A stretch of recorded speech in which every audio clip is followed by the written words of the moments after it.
The 2019 defense budget is expected to drop this month, and reports say it will include a big increase in Pentagon spending. To find out more of what it might look like, I talked to Todd Harrison with the Center for Strategic and International Studies. So first of all, Todd, 2019 budget, we're expecting it to come out later this month in February. What are kind of your thoughts on what we might see in this budget? Yeah, so continuing the tradition of about the past 10 years, the budget is going to be late, about a week late behind the statutory deadline, so that's not too bad. What's been reported so far is that the total national defense budget will be $716 billion. Wow. Yeah, now what's interesting about that, so total national defense, that includes war funding, overseas contingency operations funding. It also includes the atomic energy related funding that's outside of DoD, but it's still considered part of national defense. So for comparison, the 2018 budget request, the same number, total national defense, was $668 billion. So this is a pretty substantial increase. It's a substantial increase, yeah.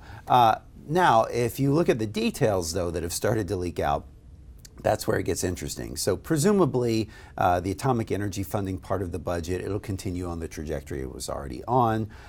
It's relatively small, about $29 billion out of the request. Now, Bloomberg reported that the base DoD budget, so not including war funding, was going to be $597 billion. That's not that much of an increase compared to what was already planned. So in 2018, they requested, I think, $574 billion in the base DoD budget. That, of course, hasn't been enacted yet. Nope. And in 2019, they had projected they would request $585 billion.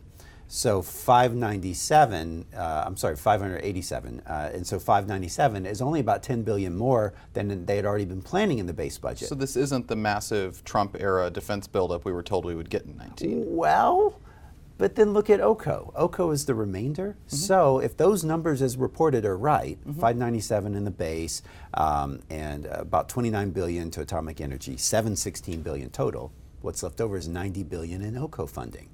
So it looks like a lot of the increase will actually be in the OCO part of the budget. So there's a buildup, but it's not funded in the way that we were expecting. Interesting. One thing we've heard from the Pentagon is that 19 is kind of a market increase, and then 20. That's the big one. That's the masterpiece budget. Does that kind of seem to be in line with what you've heard and everything like that? Yeah, the Deputy Secretary Shanahan has said that. And so, take them at their word. And it kind of makes sense because a lot of the senior officials in the Pentagon, the senior presidentially appointed officials, they weren't in place for much of this budget development process. Of course, the Pentagon budget, this FY19 budget, started being developed more than a year ago, right? The services had finished up their budgets and were submitting them for final review, the program review process, in the late summer, about the time that the new Deputy Secretary got there. So there's only so much that this team could have done to have influenced this budget request. Maybe some big muscle movements, but it's not comprehensive. They didn't build this from the bottom up. So I understand why they're saying, well, stay tuned for the FY20 budget next year. They will have had the opportunity to build that one from the bottom up. So we will see that fully reflect all of their priorities. But in the meantime, FY19 should reflect some of the big movements that are going to be necessary to implement the National Defense Strategy. The caveat being that some of these things may be funded in OCO. And if they do as they've done in the past, the OCO budget is submitted for 1 year at a time. We don't get a 5-year plan, so we may not be able to see in this budget request where some of these initiatives are going in the long run. So the waters are pretty murky on what the buildup really could be at this point. And with the OCO budget, that's been kind of accused by some in Congress, especially, and the current OMB director, kind of being a slush fund. Yet we could see an increase this year. So is that just narrative coming out, or do you think they might actually in the future have some impact on the OCO budget? It's interesting. I think this has got to be part of the battle, the game going on between Mattis and Mulvaney. Of course, Mattis is over there, pushing the White House for more defense funding to fully implement the defense strategy. Mulvaney is a fiscal hawk. He's a budget hawk. And he has been highly critical of OCO funding when he was a member of Congress. He called it a slush fund. He called it dishonest in his confirmation hearing. So, Mulvaney, you got to think, has been pushing back on all this.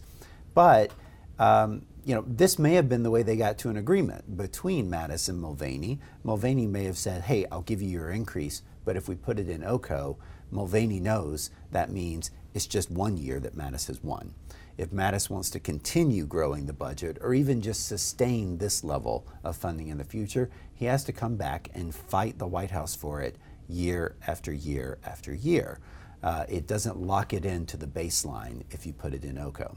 Classic Washington. Todd, thanks so much for talking with us. We appreciate it. Glad I could do it.